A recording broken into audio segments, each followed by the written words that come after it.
Today we are going to see about Vena-Venous ECMO basics under the ECMO Simplified series.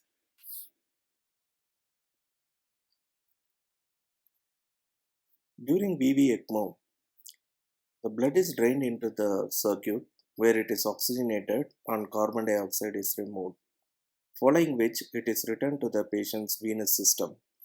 This configuration is therefore relies on the patient's own circulation and requires adequate cardiac function. It is used in isolated failure of the lungs, unresponsive to optimal ventilatory support and medical treatment. In the native lungs, gaseous exchange occurs by diffusion at the blood gas interface in the alveoli. In the ECMO oxygenator, the same principle applies. The efficiency of gaseous exchange depends on the driving force of the gas and the diffusion efficiency. The driving force of a gas is related to the partial pressure difference across the blood gas interface for the individual gas. The efficiency of diffusion depends on the area for diffusion, distance over which gas has to pass, and the diffusion coefficient for the individual gas. Let us see about vena-venous ECMO and oxygen. Arterial oxygen is determined by the relationship between the ECMO pump flow and the patient's cardiac output. If the ECMO pump flow is low compared to patient's cardiac output, the arterial O2 will also be low. Increasing the ECMO pump flow will increase the oxygen in the mixed venous circulation and therefore increase the arterial oxygen. Providing ECMO pump flows equal to 66% of the patient's cardiac output will achieve a saturation of greater than 90%. It is common for patients on VV ECMO to have PO2 in the range of 55 to 90 mmHg. Vena-venous ECMO and carbon dioxide. Vena-venous ECMO is more efficient at removing carbon dioxide from the blood rather than delivering oxygen. The amount of carbon dioxide removal depends on the ECMO flow rate relative to the patient's cardiac output and also depends on the oxygen flow rate to the oxygenator. Increasing oxygen flow rate decreases the carbon dioxide in the blood, leaving the oxygenator.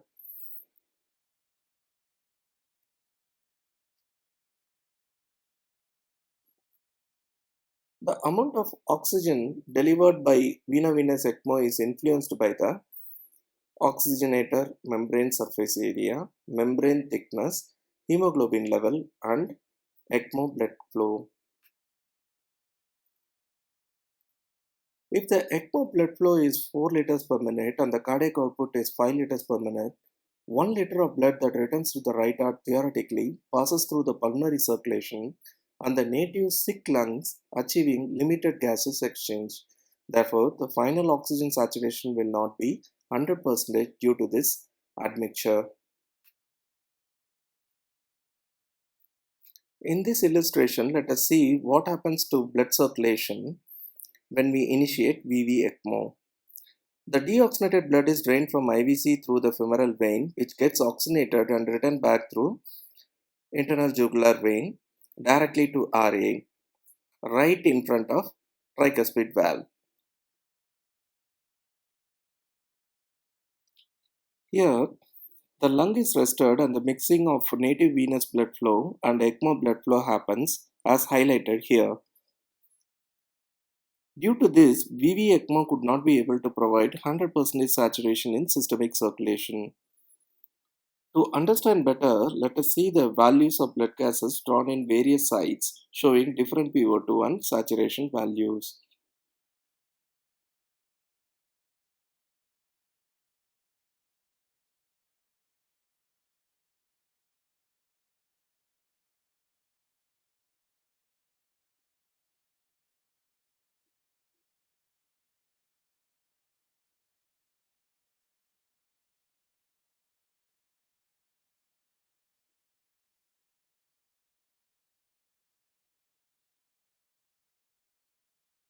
Even though the oxygenator provides 100% saturation of blood and a PO2 of 300, Due to the mixing of native venous blood with ECMO blood, the systemic circulation saturation will be only 88% with a PO2 of 50 mmHg as shown in this picture. Even though it is low, that is sufficient enough to be in aerobic metabolism till the lung heals.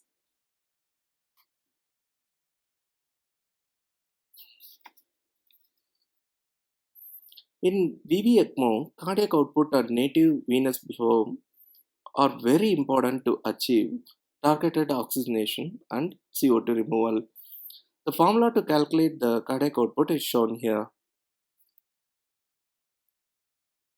Cardiac output is equal to extracorporeal blood flow into post-membrane oxygen content minus venous oxygen content divided by systemic oxygen content minus venous oxygen content.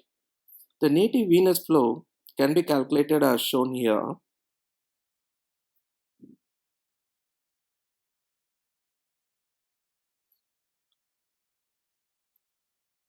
The oxygen content at various sites can be calculated using this O2 content formula.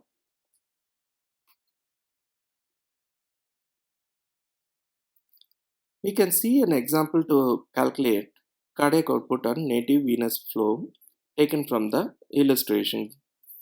First, we will calculate post-membrane, pre-membrane and systemic oxygen content from the given values, as you can see in this example, represented as C1, C2 and C3.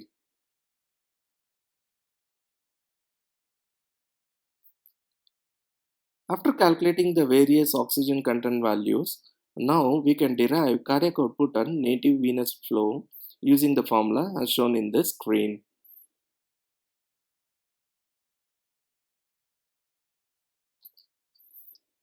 For conducting successful vena-venous ECMO for adequate oxygenation, three parameters are very important: protective lung ventilation, ECMO blood flow by cardiac output percentage, recirculation blood flow.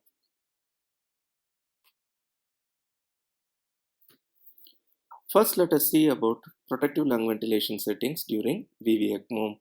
Patients with severe ARDS often have both hypoxemia and hypercarbia that make the setting of ventilator parameters difficult.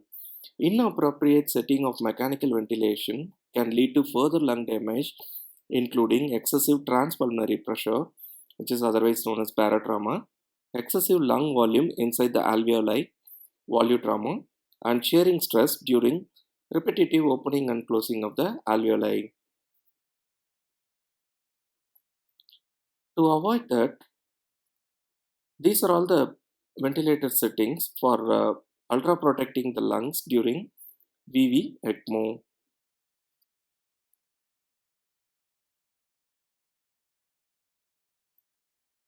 Next one is ECMO blood flow by cardiac output percentage.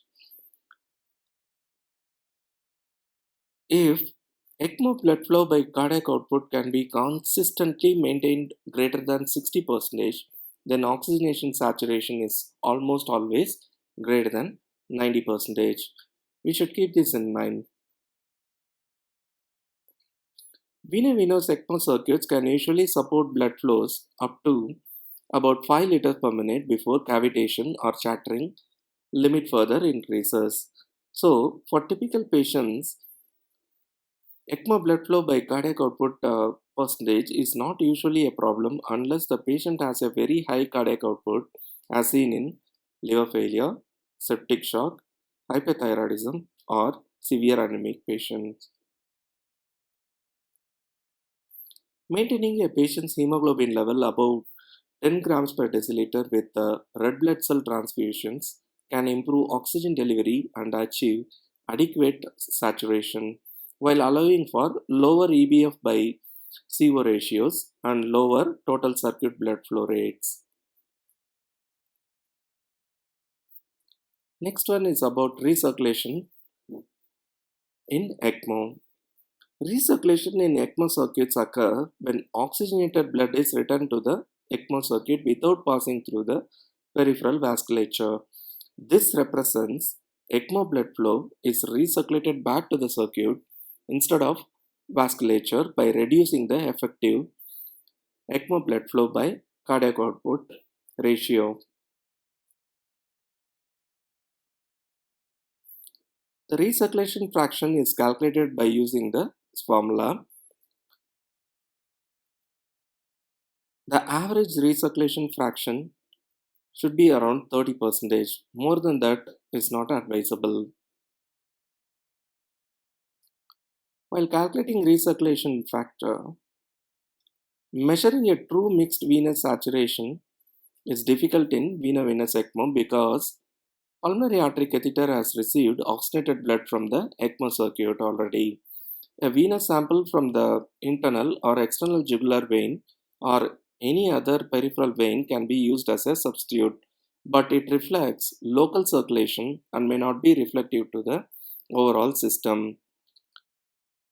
So,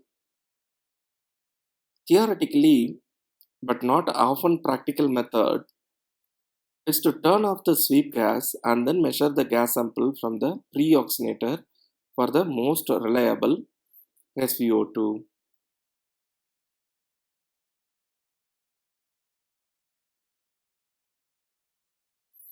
The factors affecting the degree of recirculation includes cannula position, pump flow, cardiac output, and right atrial size. Positioning the drainage and reinfusion cannula is very important. Care should be taken that the cannula tip of both are not in close approximation to avoid recirculation. The higher the pump flow rate, the greater the recirculation may happen. The increased suction pressure from the venous cannula might suck oxygenated blood from the reinfusion cannula. So, it's very important to optimize the blood pump flow to the lowest level that produces peak effective flow. Optimizing the stroke volume using inotropic agents might decrease the recirculation by rapidly moving the oxygenated blood to the right atrium into the right ventricle. A small atrial volume favors recirculation as there is less room for the oxygenated blood to mix within the right atrium. Hypovolemia should be treated by volume expansion as needed to avoid recirculation. We can guarantee the success of patient treated with vena-venous ECMO if we are establishing adequate effective flow which is greater than 60% of the cardiac output and by keeping the recirculation factor below 30%.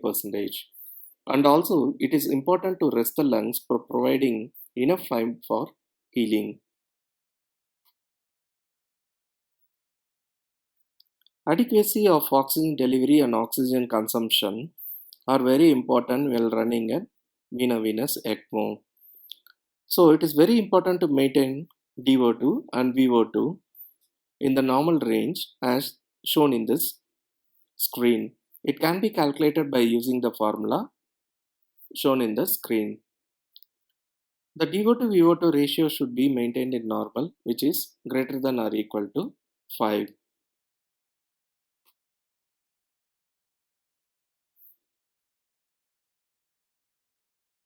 These are the inclusion criteria during vena-venous ECMO. There are several factors like oxygenation index, static lung compliance, CO2 retention on mechanical ventilation despite high plateau pressure, Murray score, respiratory acidosis, PF ratio, hypercapnia. The values are given in this table.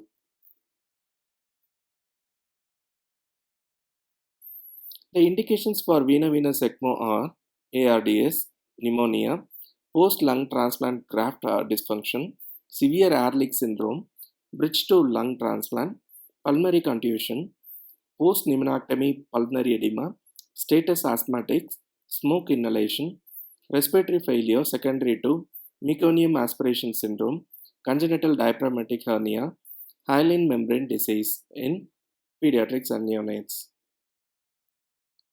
The contraindications for vena-venous ECMO are disseminated malignancy, severe irreversible brain damage, advanced age and obesity, grade 2 or greater intracranial hemorrhage, allogenic bone marrow recipients with pulmonary infiltrates, severe coagulopathy or thrombocytopenia, cardiac arrest, significant immunosuppression, severe pulmonary hypertension, right or left heart failure, progressive non-recoverable lung disease not fit for transplantation, chronic multiple organ dysfunction, trauma with multiple bleeding sites.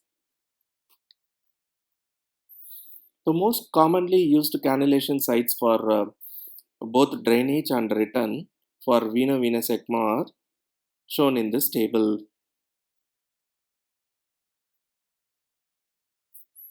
These are all the cannulation chart for veno-venous ECMO when we are going through leg or by groin according to the patient's weight for reference.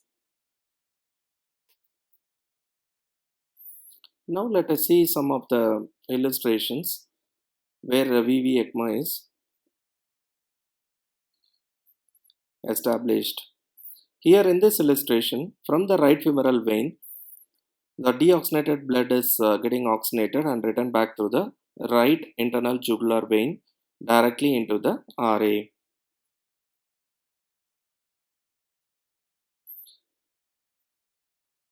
Here, the drainage is from right femoral vein and left femoral vein.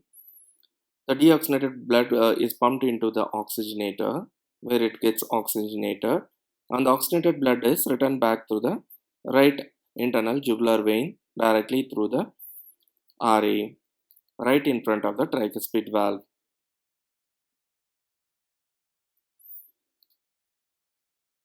Here, a double lumen cannula from right IJV is draining the venous blood, and it is pumped to the oxygenator where it gets oxygenated and then again returned back through the double lumen cannula from right IJV to right atrium.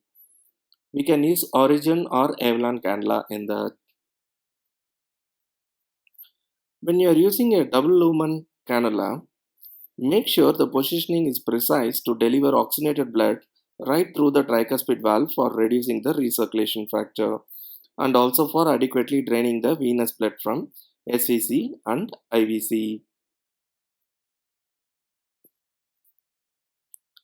Here, the drainage is from left femoral vein, which is pumped into the oxygenator, get oxygenated, and then the oxygenated blood is returned back through the right femoral vein, which is advanced through the IVC directly to the RA.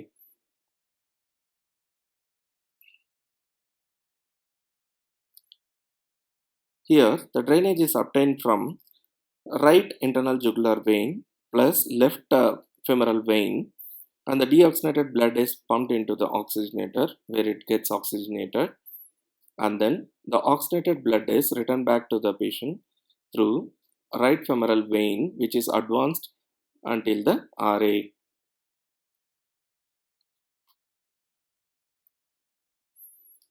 It is important to assess ARDS patients' lung function using PF ratio or Horowitz index for treating them with ECMO. The formula is shown in this screen. You can use my ECMO calculator app, which is available for Android users, to calculate PF ratio.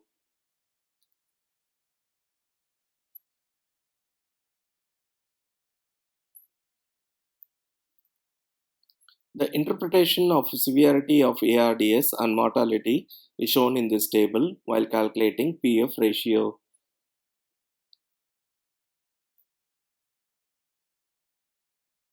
This flowchart algorithm is used for managing the ARDS patients using Horowitz index.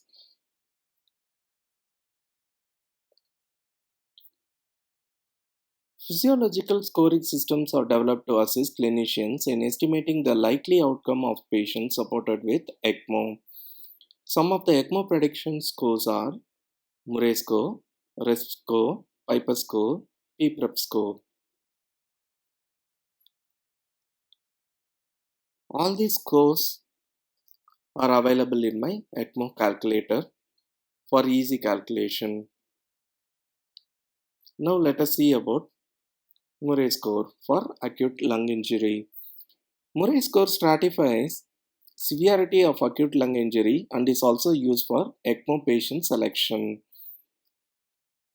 You can see the Murray score and the severity over here. Murray score provides a relatively standardized method of assessing severity of lung injury in the settings of ARDS and helps to guide which patients may benefit from extracorporeal life support. ECMO has expanded management options for patients with severe forms of ARDS. However, optimal criteria and timing of ECMO for initiation are unestablished. The Murray score is one system that may help guide practitioners in selecting appropriate candidates for this treatment. Murray score was originally developed by Dr. John F. Murray to assess the severity of acute lung injury in ARDS. The Murray score was later used in the conventional ventilation or ECMO for severe adult respiratory failure, otherwise known as CSAR trial, to help determine which patients with ARDS were appropriate for ECMO. The CSAR trial is the only modern randomized trial comparing conventional ventilatory management for patients with ARDS to a protocolized management at a specialty center that included ECMO when deemed necessary. According to the ELSO guidelines, patients with ARDS and a Murray score of 3 to 4 may be considered for ECMO cannulation in the current clinical settings. Patients with a Murray score greater than 2 could be considered for transfer to a center where ECMO is available.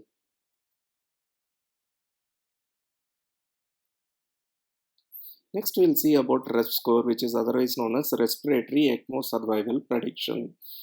This score was developed by ELSO, the Australian and New Zealand Intensive Care Research Centre, and the Department of Intensive Care at the Alfred Hospital, Melbourne. It is designed to assess prediction of survival of adult patients undergoing extracorporeal membrane oxygenation for respiratory failure. It should be used for patients receiving veno-venous and veno-arterial extracorporeal membrane oxygenation for early acute respiratory failure. It shouldn't be used in patients receiving VA ECMO for cardiogenic shock. The RESP score only predicts survival to hospital discharge and does not predict neurological function or functional status, which may be important considerations. Prone positioning was not included in the derivation of the RESP score, and its effect on the predictive value of the score is unknown.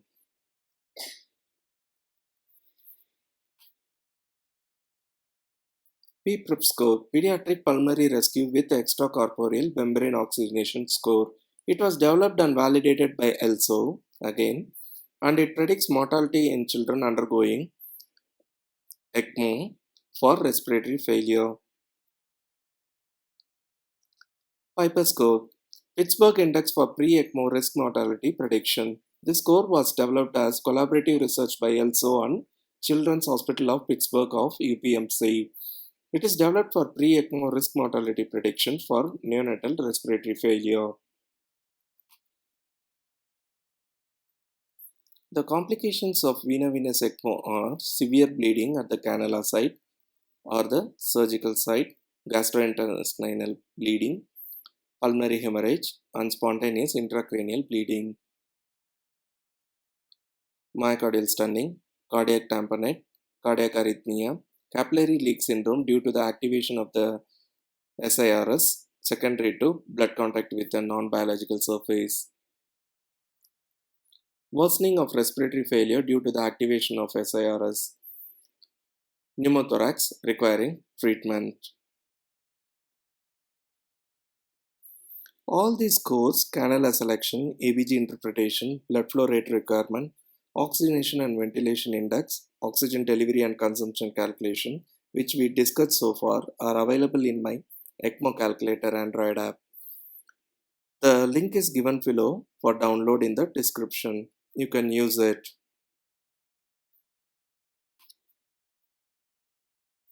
More interesting ECMO related topics will be covered in the upcoming weeks. Stay tuned for my ECMO Simplified series.